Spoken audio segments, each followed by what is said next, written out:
I caught Dogman making time with my wife. Dear Scary Stories NYC, I've got a short but sweet Dogman story for you. One that almost ended with my foot up his doggy behind. I went inside for a minute, and when I came back outside, that thing had his nasty hands all over my wife. We have an old-fashioned wooden swing around behind our house that can get somewhat overgrown in the summer. Vines cover it, providing cool shade on hot days, but also sometimes a lot of crawling and flying bugs as well. The summer this happened about 7 or 8 years back, I had cleared out some of the bugs so that there were fewer little things flying in your face when you hung out in the shade on that swing. I had also taken to sneaking up behind my wife at night while she swung herself back and forth on the wooden 2-seat swing, reaching my arms through the vines and giving her a nice shoulder massage.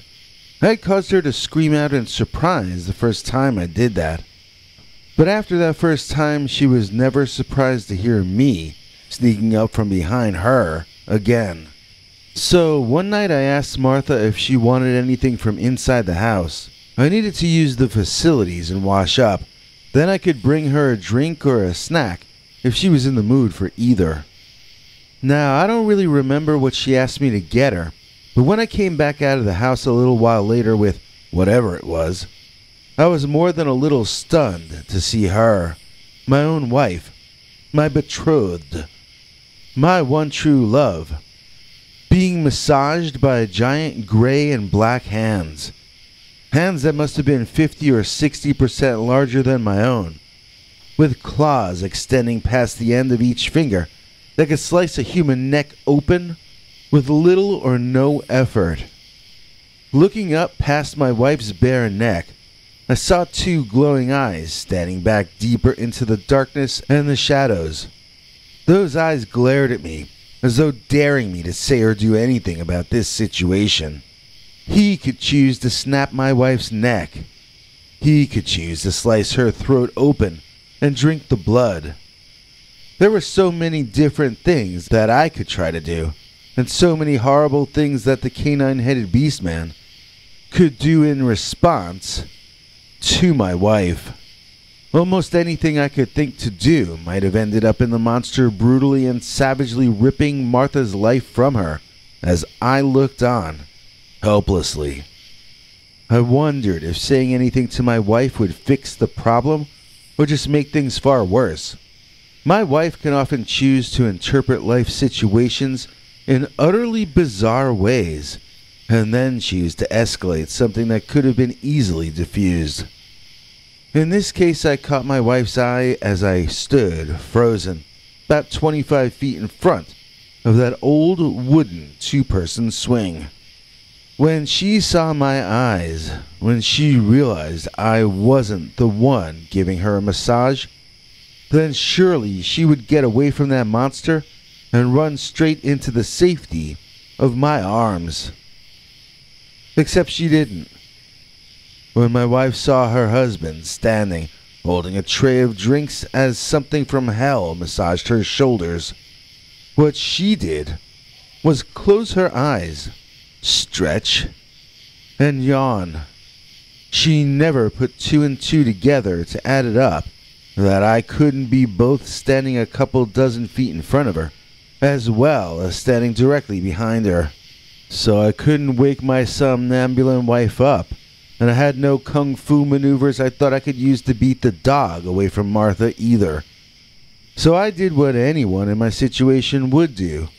I dropped the tray with the 2 glasses on it, creating a series of loud crashes that scared the Dogman clear out of the county.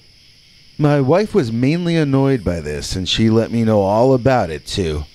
I asked her who had been massaging her shoulders 3 times before she realized what I was asking her, and ran out of that swing into my arms.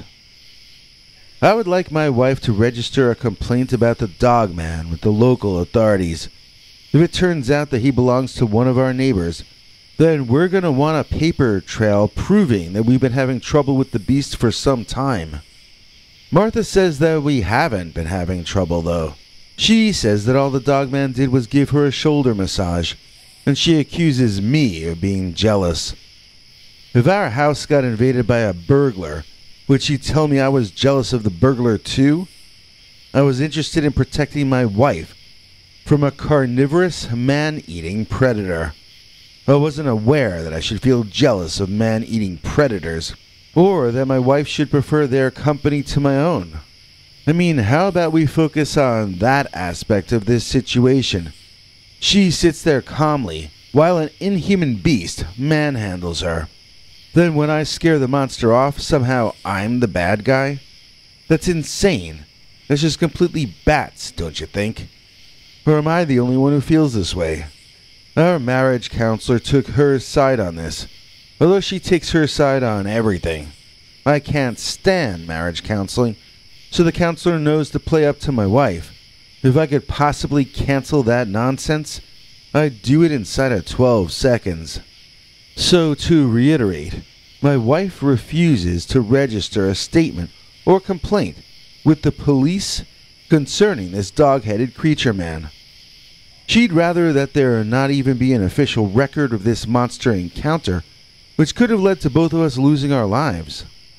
Everybody talks about her life being placed in danger by the creature, but I was the one who rescued Martha, and I couldn't have done that without being willing to put my own self in the line of fire of danger. I could have lost my life just as easily as my wife might have, but I didn't care, because there was a job to do, and I was the only one who could do it. But do I get thanks? Do I get a hug and a kiss and a thank you for being the world's greatest husband? No, I get treated like I did something wrong because I didn't sacrifice my beloved to the savage nature spirit who imposed himself on our marriage. Of course, that wasn't the only time we got bothered by that Dogman. One morning when my wife's father was staying with us during that lockdown nonsense, he woke both of us up, firing his hunting rifle out of one of the back windows of the house.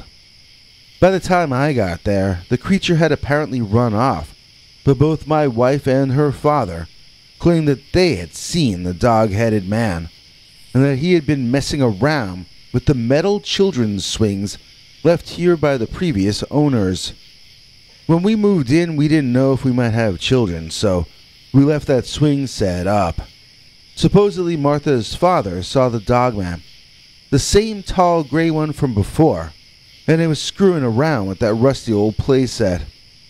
So those swings are still out there. They're still rusting, and they still got a couple of her old man's bullet holes in them too. There was some family drama when one of my father-in-law's girlfriends claimed that the Dogman had followed her boyfriend home from our place. I don't even know if she was really even having sightings. I think she might have been just withdrawing from something powerful, or something to that effect. There sure seemed to be a lot of people surrounding us with some truly odd grievances, and this era felt like it lasted on and on and on. My own father told me about seeing the Dogman once before he passed on, but in the final half a year of his life, he also told me about seeing a leprechaun and a friendly bat dragon. So I think they had him on a lot of different medications all at once.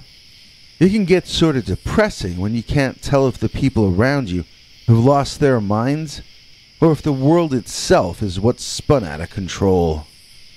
So no matter how much I've talked to her about it, and no matter how much her own father agreed with me, I can't get my wife to take the threat of the Dogman seriously. She also teased her father that he was just jealous that his little daughter was the Dogman's favorite. She went on this insane rant about how we were just scared that she'd run off with the Dogman, and then she'd never want for anything ever again. I thought it was pretty messed up, and I told her father that. I pointed out that his daughter was a nut job, that she lives in a fantasy world, that she has an unrealistic view of life, and that she's constantly placing both her own and my life at risk because of her behavior. In response, her dad took out a small mirror and held it right in front of my face. Well, that was true. I'm not really in his daughter's league in terms of looks, so I guess I'm just not going to stage a revolution. I guess I'm going to go back to taking it and hoping my wife doesn't get me killed and eaten the next time. I caught Dogman making time with my wife.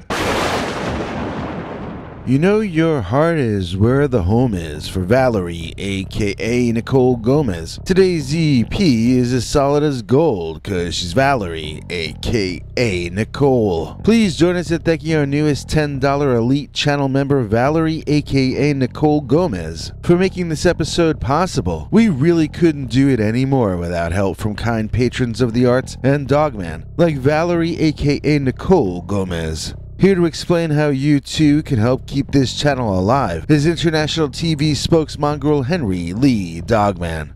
Hank? Thanks, Biggie. And thanks to all of you for watching this far. If you liked it, please click like. If you'd like to see more of our work, please subscribe. And also click that bell icon if you'd like to be notified when we put out a new episode. To become an executive producer, you can donate to us through the thanks button under each of our videos or through our paypal.me/PeterBernard209 page. To receive cool perks like secret uncensored Dogman episodes far too wild to ever run on this channel, you can become a YouTube channel member by clicking the join button, or join our PayPal subscribers club at PeterBernard.com. Joining either at the $3 a month level or above gets you access to our over 25 hours of secret uncensored Dogman stories available nowhere else. Do you have a scary story about Dogman or some other kind of high strangeness that happened to you? Let us know by emailing us at scarystoriesnyc@gmail.com or by leaving us a voicemail message at 804-LA-SCARY. You may need to call back on that one. It cuts off after I think 3 minutes. And if you don't want to do any of that stuff, thank you for simply watching to the end. Good night, and have a scary tomorrow.